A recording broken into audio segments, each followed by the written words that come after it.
Thanks, Karen Corla.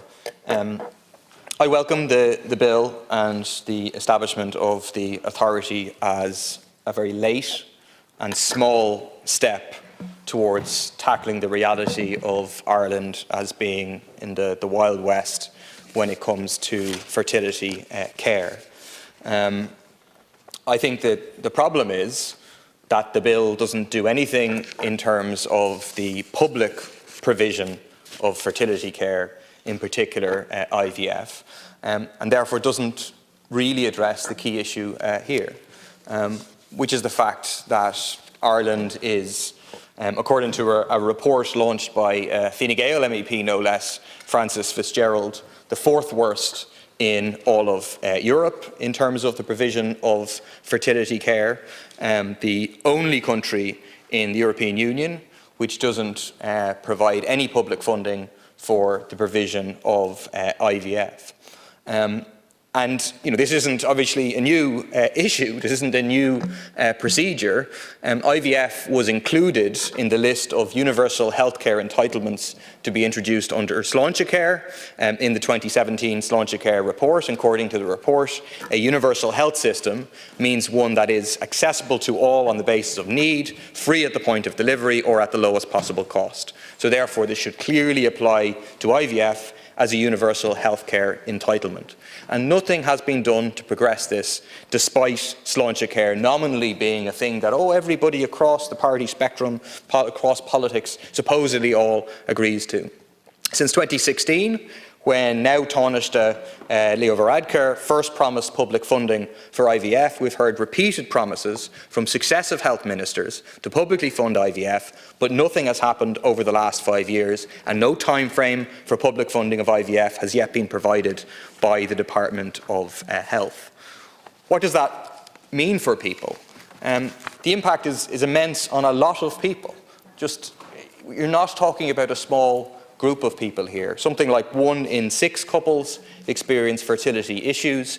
On a yearly basis, it looks like about 11,000 IVF cycles are carried out, which would probably translate to about 5,000 or 6,000 couples on a yearly basis. And that's those who can afford it in the context of the current absolutely unaffordable, astronomically high prices for that fertility treatment.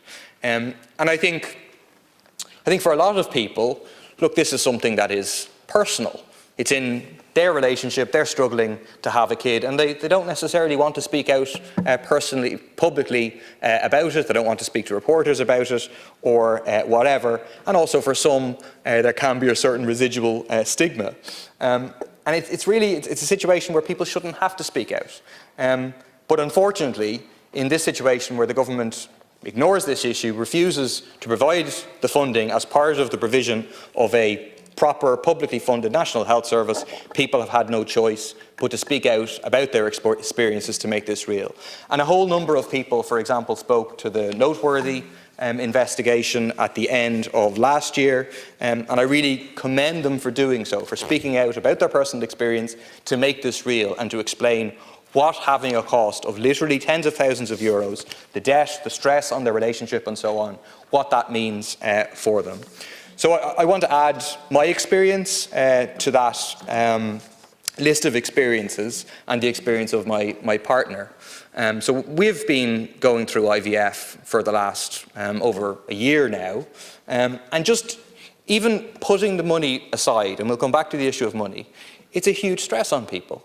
It's a huge stress on my partner, above all. She's the one who has to get all the hormone injections. She's the one who has to go through the disappointment when it doesn't work at the end of a cycle, and then the discussion about, do you go again? And that cycle of raised expectations, lower expectations. The disruption in terms of work, in terms of the time that has to be taken to go to the clinic again and again. The disruption in terms of just life on a daily basis. You have to do throughout different cycles, you have to do she has to be stuck with a syringe by me twice a day or during certain parts of the cycle, and it's a huge burden on her in particular, but on the couples on couples as a whole.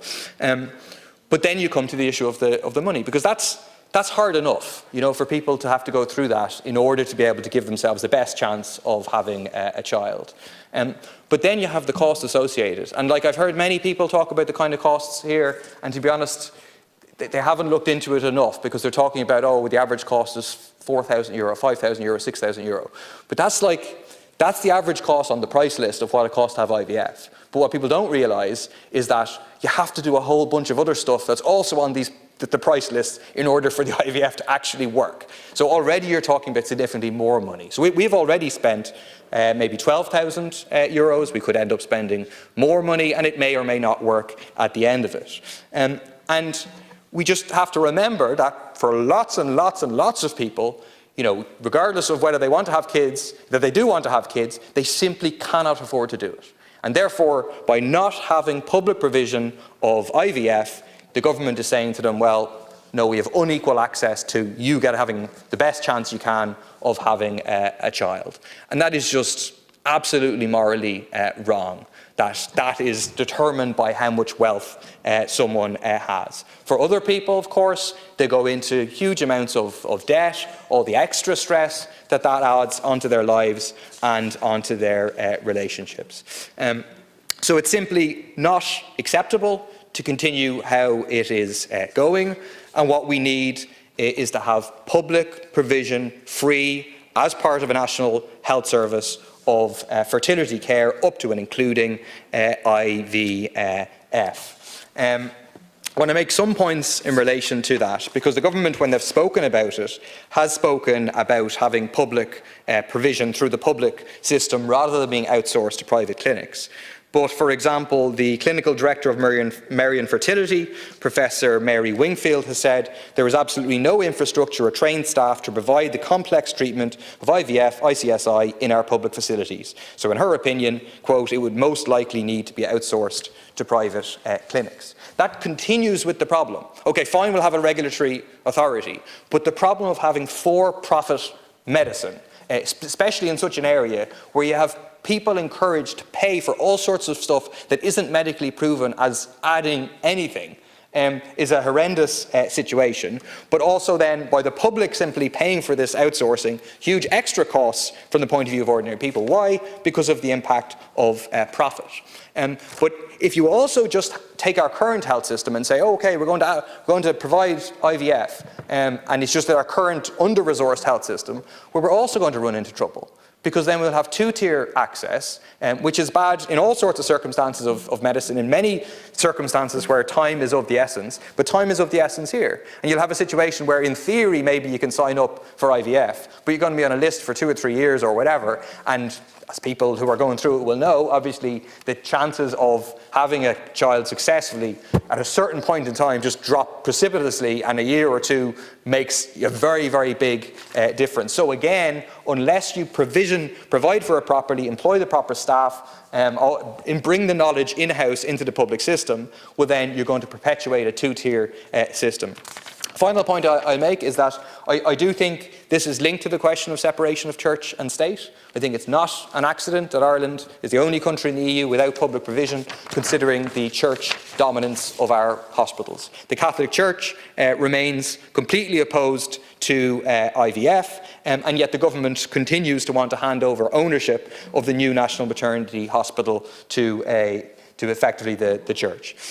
So there needs to be separation of church and state, the building of a properly funded national health service, free from any influence of the church whatsoever, and ensuring that sufficient resources are put in so that everyone can have an equal access. Look, we're all born differently, and that can create problems for certain couples, means it's more difficult for some couples to have children than others. But with the benefits of modern medicine, we can go a significant way to helping people overcome those difficulties. But then we add an extra burden, which is say you have to have a bunch of money, or you have to be willing to go, or be able to go and be willing to go into a bunch of debt to be able to do it. That is absolutely wrong. The government can address it, the government should address it, but unfortunately significant campaigning looks like it's going to be necessary to put pressure on the government to do so.